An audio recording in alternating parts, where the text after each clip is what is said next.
नव्हे तर परिवहन मंत्री म्हणून धाराशिव जिल्ह्याला 50 बस नवीन बस देण्याचं निश्चित केलेलं लालपरी आणि नवीन कोऱ्या एकदम जिल्ह्याला एका डेपोला नाही. फक्त ही तुम्हाला बातमी, बाकीच्या बातम्या नाही. भांडणं कशी कमी लावता येईल तेवढं फक्त म्हणजे विस्ताराव मलाच लागेल. हा पण मी काय बंद करा असं बोललो नाही, बंद करा असं बोललो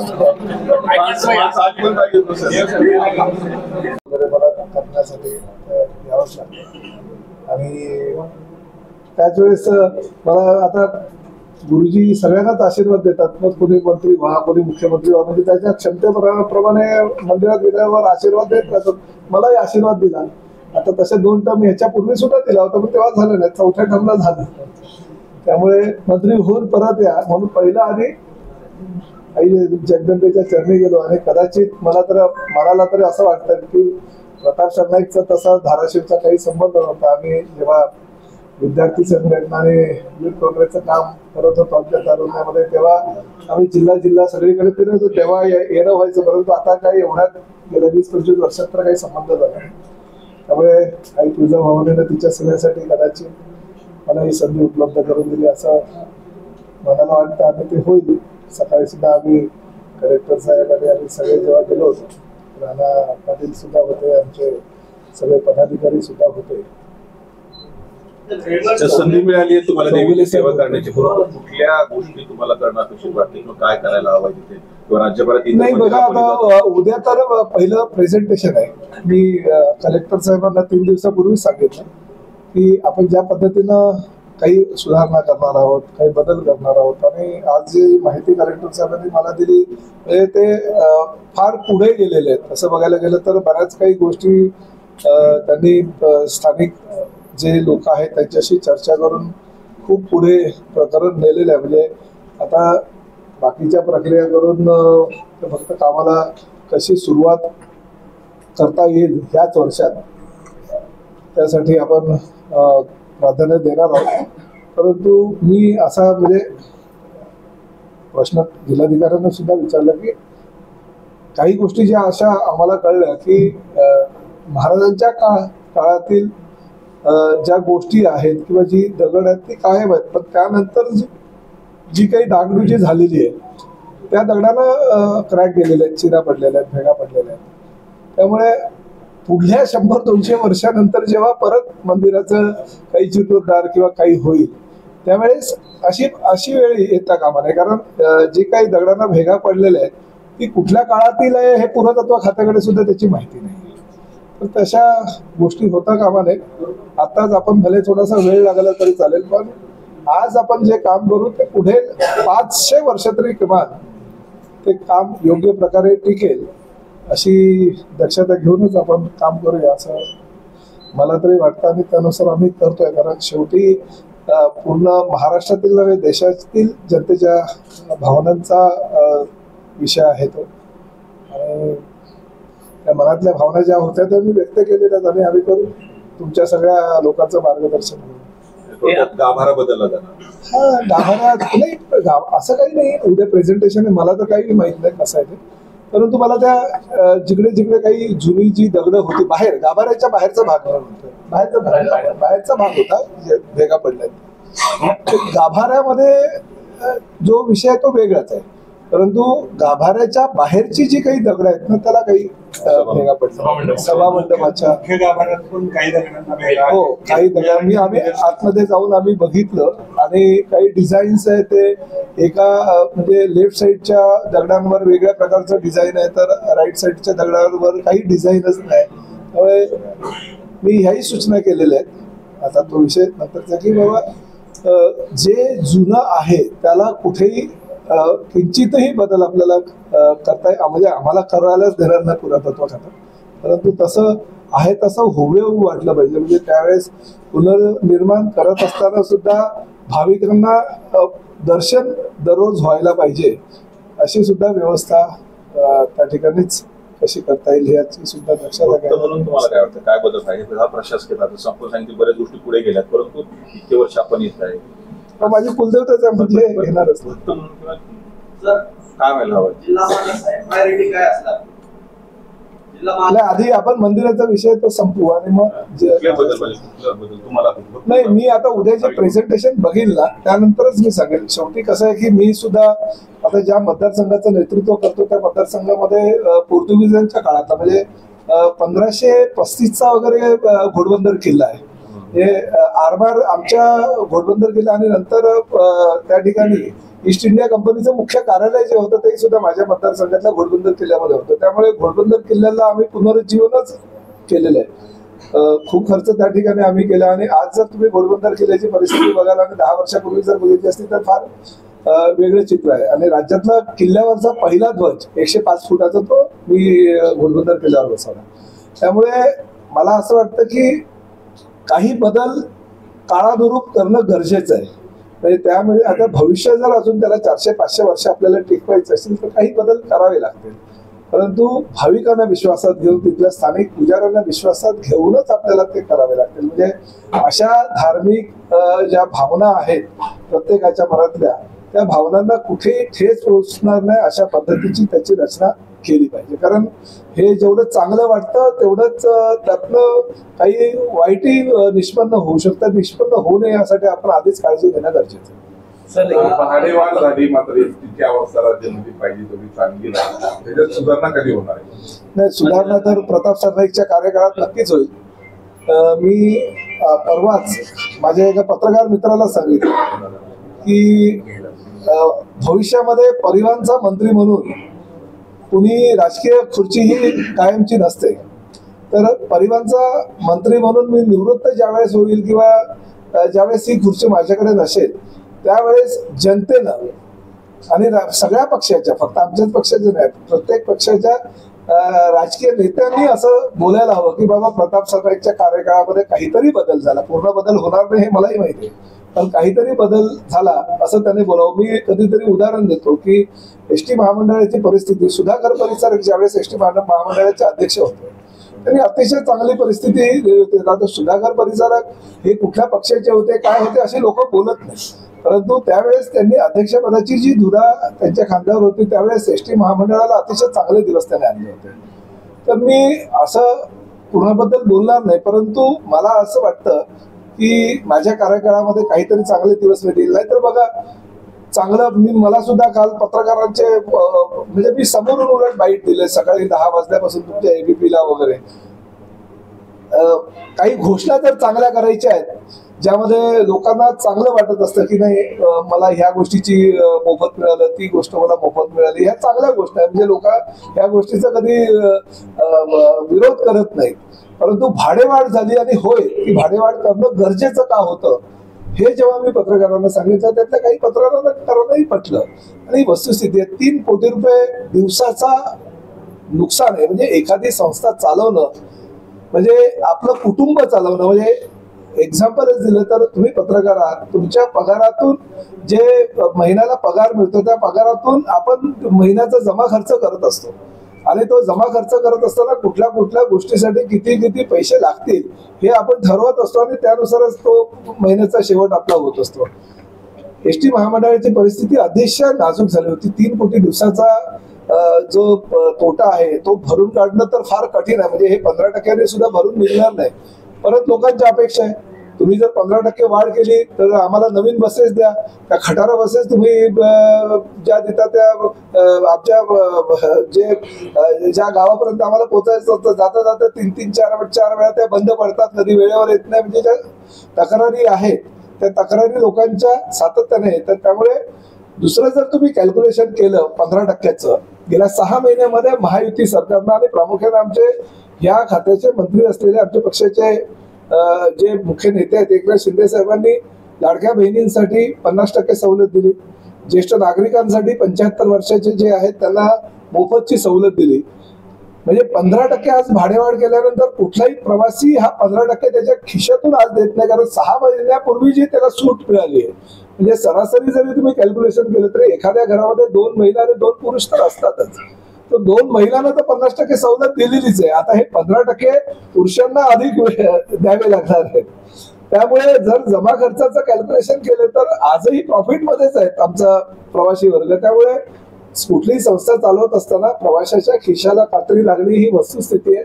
मी काल प्रधान सचिवांनी ज्यावेळेस परवाच्या दिवशी भाडेवाढ केली त्यांना एकच गोष्ट सांगितली की एकदम 15% भाडेवाढ तुम्ही 3 वर्षानंतर आता करताय, पण त्यापेक्षा जर तुम्ही दर वर्षाला जी ठराविक भाडेवाढ होत असते त्यानुसार केली असते तर प्रवाशांच्या खिशाला कात्री एवढ्या मोठ्या प्रमाणात जी आज बसली आहे ती बसली नसती. त्यामुळे पुढल्या भविष्यामध्ये काही अशा गोष्टी जेव्हा होतील, कारण डिझेल आहे, CNG आहे, कर्मचाऱ्यांची थकबाकी आहे, देणी आहेत आणि पगारवाढ आहे, या सगळ्या गोष्टींच्या साठी जर काही पूर्तता करायची असेल तर या भाडेवाढीशिवाय पर्याय नाही असं मला वाटतं. नाही हो, त्याचा आणि याचा संबंधच नाहीये. त्याचा आणि याचा काय संबंध, तो लाभ दिलाय ती गोष्टच वेगळी आहे. ही भाडेवाढ जी दरवर्षी व्हायला हवी ती न करता 3 वर्षानंतर एकत्रितपणे केलेली ती प्रशासनाच्या काही अधिकाऱ्यांच्या चुकीमुळे ती झालेली आहे. ती अजितदादांनी नाही, मलाही माहित नव्हती.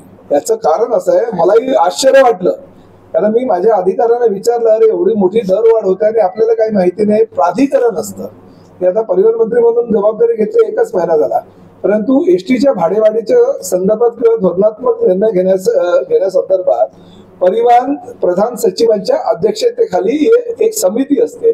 त्या समितीला ते अधिकार प्रदान केलेले आहेत आणि त्या अधिकारामध्ये त्यांची परवाच्या दिवशी बैठक झाली होती 23 तारखेला दुपारी 4 वाजता आणि त्या बैठकीमध्ये त्यांनी तो निर्णय घेतला. आम्हाला 24 तारखेला सकाळी जेव्हा तुमच्याकडे पत्रकारांचे फोन आले तेव्हा कळलं. मग मी सचिवांशी बोललो आणि त्यांनी सांगितले की साहेब आपण काल मंजूर केलेली आहे, परंतु 25 तारखेच्या मध्यरात्रीपासून ती लागू होणार.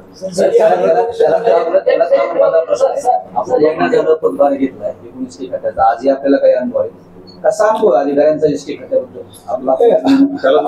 मी त्या विषयात जास्त बोलणार नाही अनुभवाविषयी, परंतु आपल्याला जो आताचा अनुभव येतोय पुढल्या 5-6 महिन्यानंतर मला सांगा तुम्ही की आता तुम्हाला त्यांचा कसा अनुभव येतोय.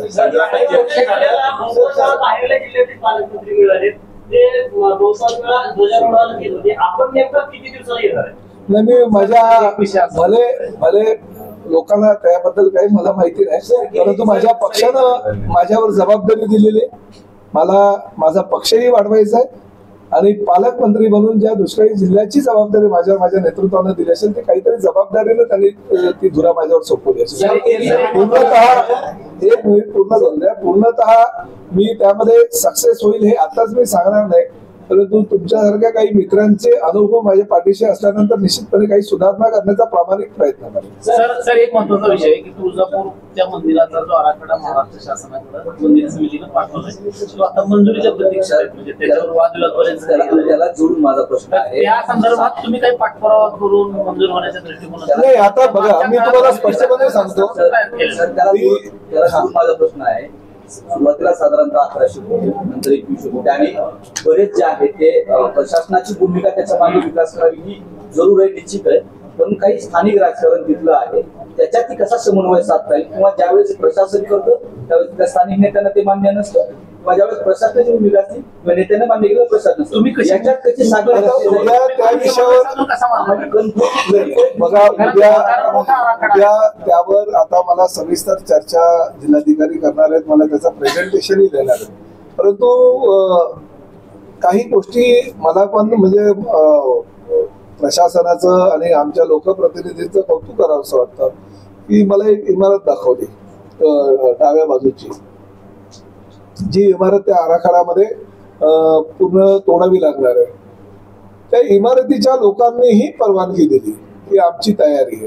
काही जे प्रसादाचं साहित्य किंवा पूजेचं साहित्याचे विकणारे काही स्टॉल्स आहेत त्या लोकांनीही अनुमती दिली. म्हणजे मला असं वाटतं की लोकांनाही, कारण शेवटी तुम्ही डेव्हलपमेंट केल्यानंतर भाविकांची संख्या त्या ठिकाणी वाढणार आहे, सुखसुविधा भाविकांना ज्या हव्या त्या बाहेरची लोक तर येणार नाही, इथल्या स्थानिकांनाच ते रोजगार उपलब्ध होणार आहे.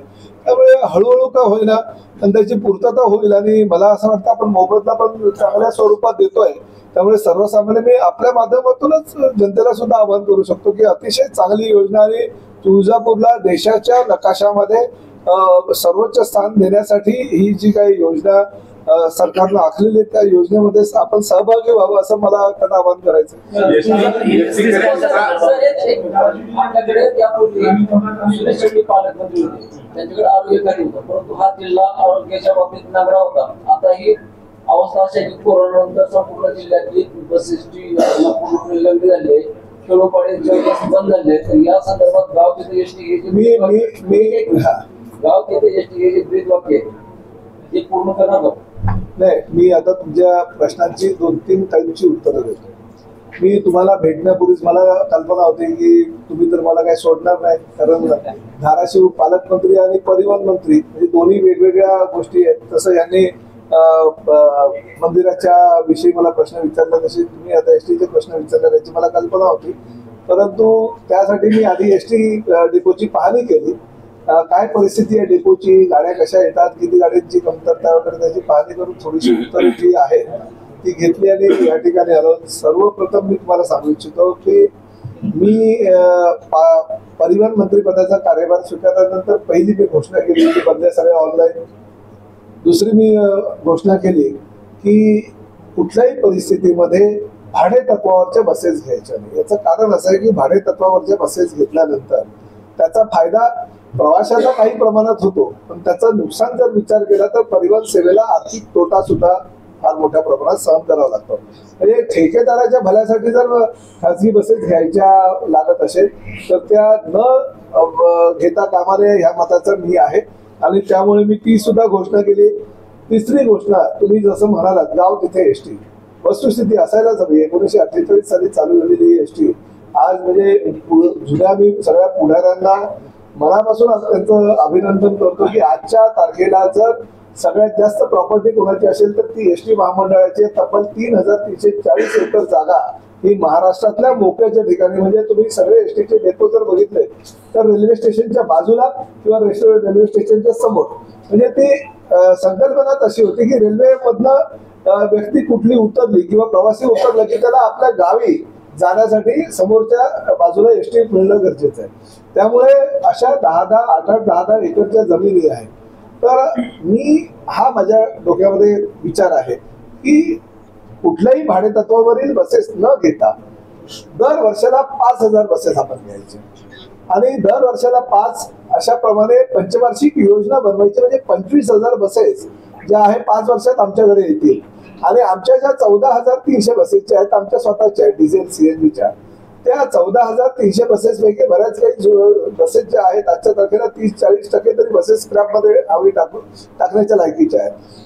त्या 5 वर्षामध्ये ह्या 14,300 पैकी 70-80% बसेस ह्या स्क्रॅपमध्ये टाकण्या लायक होतील. म्हणजे आमच्या ताब्यामध्ये 25,000 ते 30,000 बसेस असतील आणि 25,000 ते 30,000 बसेस ज्यावेळेस आमच्या ताब्यात येतील त्यावेळेस ह्या राज्यातल्या डोंगरदऱ्यातल्या माणसाला सुद्धा बसनी प्रवास करता येईल. ह्या राज्यातल्या तळागाळातल्या जे गोरगरीब जनता आहे, गाव तिथे एसटी ही जी संकल्पना आहे ती खऱ्या अर्थाने त्यावेळेस सक्सेस होईल. त्याला वेळ लागणार. भाडे तत्वावर बस घेण्याचा जो निर्णय झाला होता त्यावर वादन होतं, तो निर्णय चुकीचा होता का? नाही, जे जुने निर्णय झाले त्याविषयी मला आता मी काही बोलणार नाही आणि मला मी काही जुने जे निर्णय झाले त्या उकरून काढणाऱ्यांपैकी सुद्धा नाही. मला काय करायचंय हा मी विचार करेल, दुसऱ्यांनी काय केलं याचा विचार मी करणार नाही. काही गोष्टी ज्या असतात की मंत्री, आता मी तुम्हाला काय सांगितलं, परवा भाडेवाढ झाली आम्हाला ते माहित नव्हतं, मला दुसऱ्या दिवशी कळलं. काही निर्णय अनपेक्षितपणे कुणालावर तरी लादले जातात राज्यकर्ते म्हणून, ती जबाबदारी आमची असते. आता परिवहन मंत्री म्हणून मी काल जबाबदारी घेतली ना, निर्णय सचिवांनी घेतला पण जबाबदारी मी घेतली. त्यामुळे काही निर्णय जे असतात ते अनपेक्षितपणे लोकसभेच्या निवडणुकीच्या पार्श्वभूमीवर, विधानसभेच्या निवडणुकीच्या पार्श्वभूमीवर लोकप्रतिनिधी म्हणून काही गोष्टी होत असतात, परंतु मागे जाऊन काही उकरण्यापेक्षा पुढे कसं जायचं याचा विचार करायला हवा.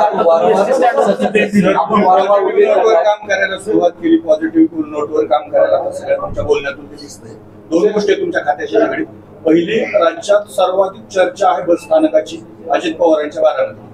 आपल्यात सुदैवानं काम चालू आहे, वाराखड्यात बघणार आहेत का त्याचा दर्जा सुधारण्यासाठी काय बदल होतील का? आणि दुसरं, या भाववाढीमध्ये विद्यार्थ्यांचे जे मासिक पास आहे त्या संदर्भात काही स्पेसिफिक आहे नाही, त्यामध्ये काही बदल होणार नाही. ज्या विद्यार्थ्यांसाठीच्या योजना आहेत त्या तशाच पूर्वीप्रमाणेच राहतील. आणि दुसरं, तुम्ही जो विषय घेतला अजितदादांच्या मतदारसंघातील बारामतीचा, आता गेल्या अनेक वर्षापासून अजितदादा त्या भागाचं नेतृत्व करतात. प्रत्येक वेळेस सत्तेमध्ये असल्या कारणानं त्यांना कुठलीही कमी नाही. आणि अजितदादांबरोबर मी काम केलेलं आहे, त्यामुळे त्यांनी ते सकाळी 6 वाजता उठल्यानंतर 7 वाजता बारामतीच्या रस्त्यांवर काठी घेऊन सुद्धा फिरवत असतात. म्हणजे काही रस्त्याच्या कडेला बसलेल्यांना पण उठवत असतात, हे मी बघितलं माझ्या डोळ्याने. त्यामुळे त्यांची काम करण्याची पद्धती फार वेगळी आहे.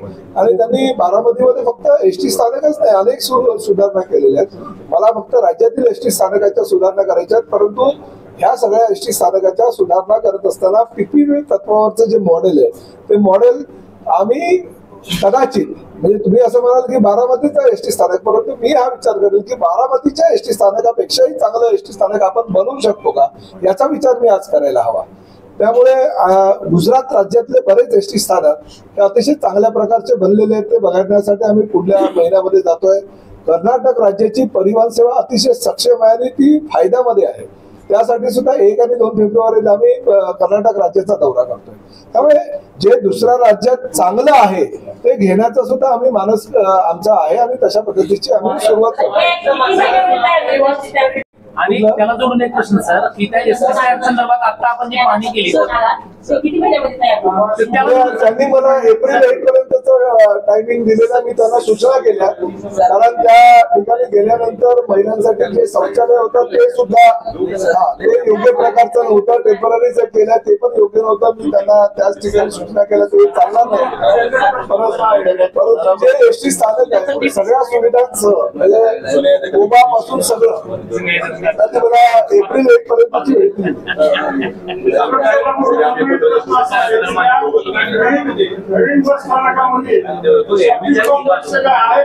सर, तुम्ही वारंवार सांगताय कुठलं मला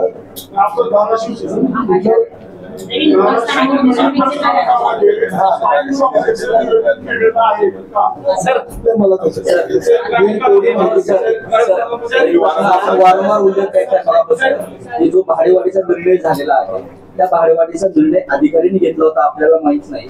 मग कोण अशा अधिकारी, कुठली लॉबी? अधिकाऱ्याने घेतलं ते प्राधिकरण आहे, त्याला ते अधिकार आहे, लॉबी नाही. ऐका जरा, तुम्ही त्यामध्ये गैरसमज करून घेता.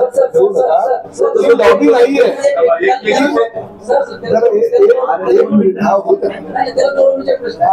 अशाच पद्धतीचा निर्णय 10-12च्या विद्यार्थ्यांच्या हॉल तिकीटवर प्रवर्गाचा उल्लेख करण्याचा पण तो अधिकारी निर्णय घेतात. तो आणि हा प्रकार एकच आहे. नाही, हे प्राधिकरण आहे, तुम्ही समजून घ्या. काही शासकीय अधिकाऱ्यांना काही अधिकार प्रदान केलेले असतात, त्यामध्ये हे एसटी महामंडळाचं प्राधिकरण आहे. ज्या प्राधिकरणाला निर्णय घेण्याचे अधिकार दिलेले असतात आणि त्यांनी घेतलेले निर्णय आमच्यावर बंधनकारक असतात, अशी ती योजना आहे. उद्या जर काही गोष्टी त्यांनी चुकीच्या केल्या तर ते आम्ही थांबवू शकतो. तुम्ही मगाशी म्हटलं की 3 वर्षात एकदम ती चर्चा केली, ते वर्षाला करणं अपेक्षित होतं. मी त्याला सूचनाही केलेली आहे की याच्यानंतर असं करता कामा नये. एकदम मूर्धन्य देण्यापेक्षा तुम्ही वर्षाला जर ते केलं तर ते योग्य. प्रश्न जिल्ह्याचा महाराष्ट्राचा आहे. गेले अनेक वर्ष झाले एसटी मध्ये प्रवासी जे आहेत ते कॅपॅसिटीपेक्षा जास्त असतात. त्याच्यावर यंत्रणा जी आहे ती कोकणी करते. त्याच्याबाबत काही संकल्पना आहे का आपल्याकडे? सध्या तरी त्या बाबतीतला काही विचार नाही, परंतु ज्यावेळेस आमच्याकडे ज्या बसेसची आवश्यकता, आता 14,300 आहेत, 450 त्यातल्या इलेक्ट्रिक बस आहेत आणि 350च्या आसपास सध्याचे आमच्या काही भाड्यानं पूर्वीच्या घेतलेल्या आहेत, अशा 5,000 बसेस आहेत. तर खरं तर गरज आहे हे किमान 25,000 ते 30,000 बसेसची. ज्यावेळेस आमच्याकडे 25,000 ते 30,000 बसेस होतील त्यावेळेस हे प्रश्न निर्माण होणार नाही की जी बसेसची संख्या आहे आणि प्रवाशांची संख्या आहे ऑटोमॅटिक डिवाइड होईल. सर, एक महत्त्वाचा विषय की जिल्ह्यातल्या अनेक बस स्थानकांना हा आता अतिक्रमणाचा वेळ आहे, तर जिल्ह्यात काढायला लागेल. जिल्ह्यातल्या एसटी स्टँड सगळे अतिक्रमण धाराशिव जिल्ह्यात प्रशासनामध्ये सारा आलेलं नसल्याचं चित्र आहे. धाराशिव जिल्ह्यात तक्रारी होत्या. त्याची प्रांत अधिकाऱ्यांनी चौकशी केली, त्यात काही गंभीर बाबी समोर आल्या, त्यानंतर प्रांत अधिकाऱ्याचं निलंबन झालं. यातून शासनाची प्रशासनाची प्रतिमा जी आहे ती बरी होत आहे. आपण याकडे कसं बघणार, यावर आपण लक्ष द्यायला हवं. बघा, पालकमंत्री म्हणून मी तर पूर्णला पाठीशी घालणार नाही. ज्यांनी चुकी केली आहे त्याला तर ती शिक्षा तुम्ही म्हणाले त्याप्रमाणे झालीच आहे. पण माझ्या काळात सुद्धा चुकीला क्षमा नाही. बसस्थानकाची पाणी हा, बसस्थानकाची पाणी गेली. एप्रिल पर्यंत ते बसस्थानक पूर्ण करून देत आहे. जिल्हा मागास आहे, आपली प्राथमिकता कशाला असणार? ते आता ह्या संदर्भात मी तुम्हाला उद्या उत्तर देऊ शकेल, कारण बीबीसीच्या बैठकीमध्ये आम्ही काही निर्णय आहेत उद्या. ते निर्णय झाल्यानंतर 12 वाजता मी तुम्हाला भेटणारच आहे परत. पाणी दरम्यान तुम्ही अधिकाऱ्याशी बोललात ना, तिथं नेमकं काय झालं, तुम्ही अधिकाऱ्यांना बोललात? नाही, कुठल्या कुठल्या सुविधा आपण ह्या ठिकाणी देणार आहोत याची माहिती घेतली आणि मी त्यांना हेही सांगितलं की पावसाळ्यापूर्वी हे होणं गरजेचं आहे, कारण पावसाळ्यामध्ये लोकांना फार त्रास होतो, कारण शेड वगैरे काही नसले तर ह्या अडचणी निर्माण होतात. त्यामुळे हे बघा ना, आता प्रशासकीय मान्यता धाराशिव 9,26,80,000 काम पूर्ण झालेलं आहे. तुळजापूर जुने 7,91,00,000 मान्यता आहे प्रशासकीय, 90% काम पूर्ण झालंय. येरमाळा 1 कोटी रुपये खर्च, 100% काम पूर्ण झालंय. भूम 5 कोटी 60% काम पूर्ण झालंय. मीटर रूम धाराशिव 20 लाख 90% काम पूर्ण झालंय. मीटर रूम तुळजापूर 20 लाख 90% काम पूर्ण झालंय. मीटर रूम उमरगा 20 लाख 90% काम पूर्ण झालंय. मीटर रूम कळंब 20 लाख 90% काम पूर्ण झालंय. MIDC मार्फत सुरू असलेले कामांची यादी पण मी तुम्हाला वाचून दाखवतो. परंडा वाहनतळाचे काँक्रिटीकरण 2.5 कोटी म्हणजे 2.5 कोटी काम प्रगतीपथावर आहे. नळदुर्ग वाहनतळाचे काँक्रिटीकरण 1.5 करोड प्रगतीपथावर आहे. तेर वाहनतळाचे काँक्रिटीकरण परत 1.5 करोड प्रगतीपथावर आहे. आणि धाराशिव वाहनतळाचे काँक्रिटीकरण 3.71 करोड ते काम आता लगेच चालू होऊन एप्रिल एंड पर्यंत पूर्ण करणार. 4-6 महिने झाले प्रवासी एकदम परेशान आहे धाराशिवच्या बसस्थानकामध्ये.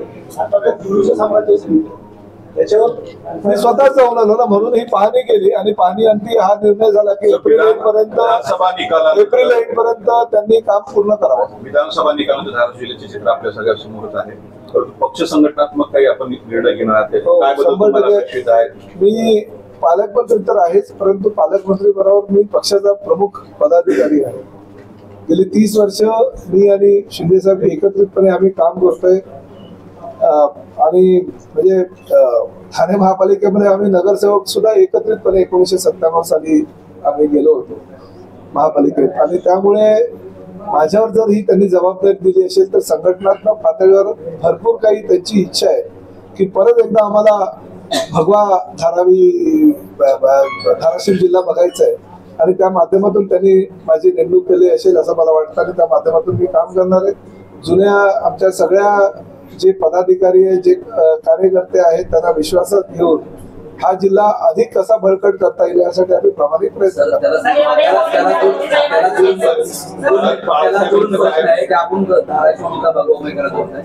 तुळजापूर मतदारसंघावर बाळासाहेब इच्छा होती, ते स्वप्न पूर्ण करणार. मंदिरावर भगवा आहेच ना.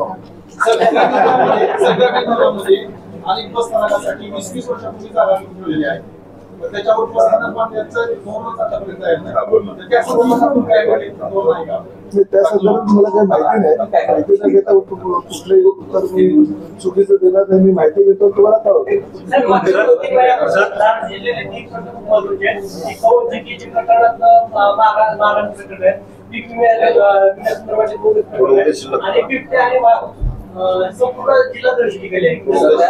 वाघाचं महिना झाला आमच्याकडं 2 महिने झाला वाघ आलेला.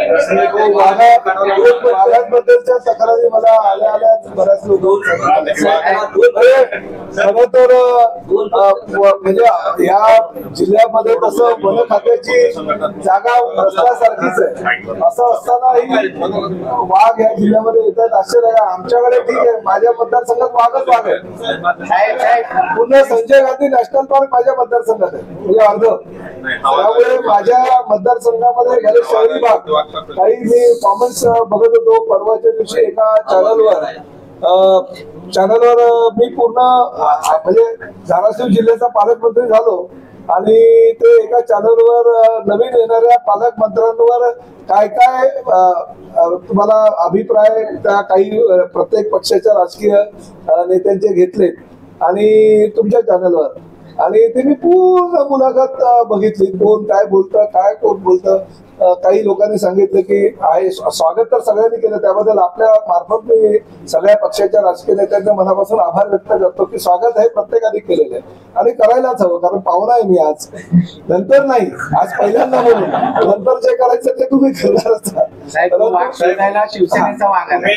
नवीन आहेत म्हणजे पाहुणे आहात अशी काय पहिल्या नाही, हे होऊ दे ना पूर्ण. नाही आजच्या दिवशी स्वागतच आहे ते त्यामुळे मला माहिती आहे की तुमचे पक्षातले सहकारी माजी पालकमंत्री यांच्याशी जिल्ह्याच्या विकासाबाबत आणि पक्ष संघटनेबाबत काही चर्चेच्या विषयावर मी आता बोलणार नाही मुद्द्यावर, त्यांचा ती मुलाखतीबद्दल मी सांगतो.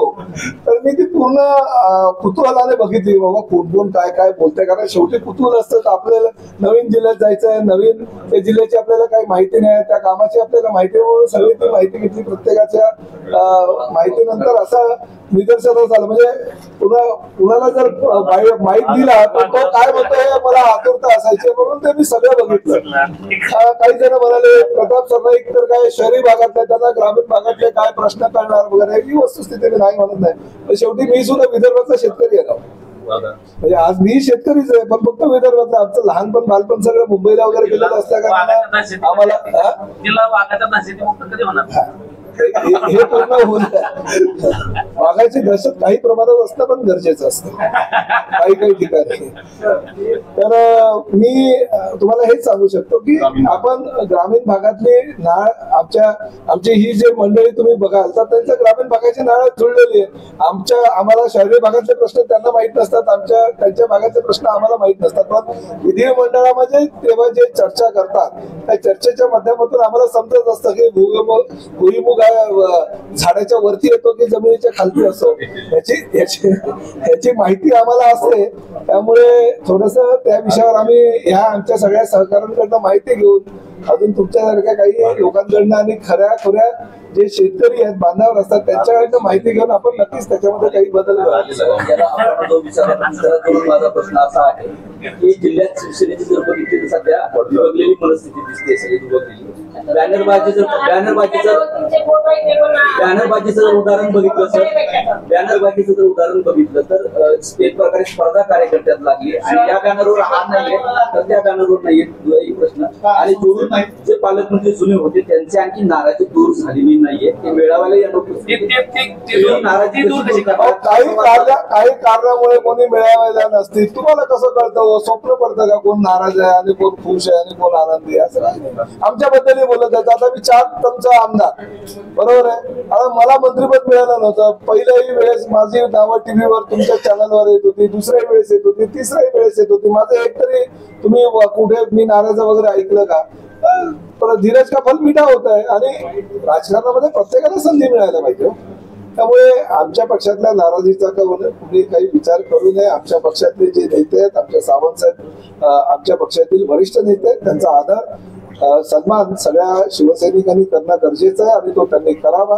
आणि मला नाही वाटत ते कुठल्याही परिस्थितीमध्ये ते नाराज असतील. त्यांचं एकनाथ शिंदे साहेबांवर प्रचंड प्रेम आहे, शिवसेनेवर प्रचंड प्रेम असणारे एक सर्वसामान्य शिवसैनिक म्हणून त्यांची ख्याती आणि त्या पद्धतीचं काम ते करतायत. आजही ते आमच्या बरोबर आहे. आमचे जे 40 आमदार गेल्या वेळेस होते गुवाहाटीला, त्यामुळे ते अग्रस्थानी होते. त्यामुळे आम्ही त्यांना विश्वासात घेऊन काम पुढे भविष्यामध्ये या धाराशिव जिल्ह्याचा विकास गटातले काही आमदार किंवा खासदार येण्याची चर्चा आहे. ऑपरेशन टायगर आणि धनुष्यबाण याच्यामध्ये धाराशिव मधलं आहे, खासदाराचंही नाव आहे त्याच्यामध्ये. हो, आता जर मी तुम्हाला सांगितलं तुम्ही जाऊन सांगाल ना. प्रश्न निघाला. पण शहरी असो की ग्रामीण भागात प्रमुख मुद्दा असतो रोजगाराचा. तरुणांच्या रोजगारासाठी काय स्पेशल प्लॅन 100% असणार. तरुणांना मला दुर्दैवानं म्हणजे सांगावंसं वाटतं. आता मी एसटी आगारात जेव्हा गेलो होतो तेव्हा काही मुलं मला मिळाली. त्यांना त्या ठिकाणी 6 महिन्यासाठी तात्पुरत्या स्वरूपात ती टेम्पररी जॉब देण्यात आली होती. परंतु 6 महिन्यानंतर आता ते बिचारे त्यांना काढलं जाईल. महिना त्यांचा काहीतरी बाकी आहे. पुढला फेब्रुवारी एंडला ते दुसरीकडे त्यांना जावं लागेल. तर ते 19-20 मुलं होती, ते मला येऊन भेटले आणि आतुरतेनं बघत होते की बाबा प्रताप सरनाईक कधी येत आहेत. आणि मी आल्यानंतर त्यांनी ते निवेदन दिल्यावर मलाही दुःख झालं. आणि 6 महिन्यानंतर आता त्यांना बेकार व्हावं लागेल, प्रशिक्षणार्थी आहेत ते. त्यामुळे मी विचारलं, जरा थांबा ना प्लीज, मी विचारलं आमच्या ज्या आगाराचे प्रमुख आहेत त्यांना, तर ते म्हणाले 6 महिन्याच्या वर आपल्याला ते काही देताच येत नाही. आपण रोजगार निर्मितीसाठी एक काहीतरी योजना ही आम्हालाच लागेल. मी तुळजापूरला जाताना जिल्हाधिकाऱ्यांशी चर्चा केली आणि त्यांना सांगितलं की अशी रोजगार निर्मिती ह्या ठिकाणी व्हायला पाहिजे की मोठे मोठे काही इंडस्ट्री जर या ठिकाणी आली, ठीक आहे, आता ही पवन चक्की वगैरे याला एक आहे इंडस्ट्री, पण मी एवढी मोठी इंडस्ट्री मानत नाही त्याला की ज्या माध्यमातून रोजगार निर्मिती होईल. ते वीज निर्मिती होऊ शकते, रोजगार निर्मितीचं ते साधन होऊ शकत नाही. त्यामुळे काही इंडस्ट्री जर ह्या जिल्ह्यामध्ये आल्या तर अतिशय चांगलं होईल. कारण MIDCचं सुद्धा जेवढं मला कळलं की काही एवढी चांगली परिस्थिती नाहीये, जागा घेऊन ठेवलेल्या तर त्याचा वापर होत नाही. त्यामुळे मला असं वाटतं की मोठी इंडस्ट्री एखादी चांगली ह्या जिल्ह्यामध्ये येणं गरजेचं, जेणेकरून रोजगार निर्मिती.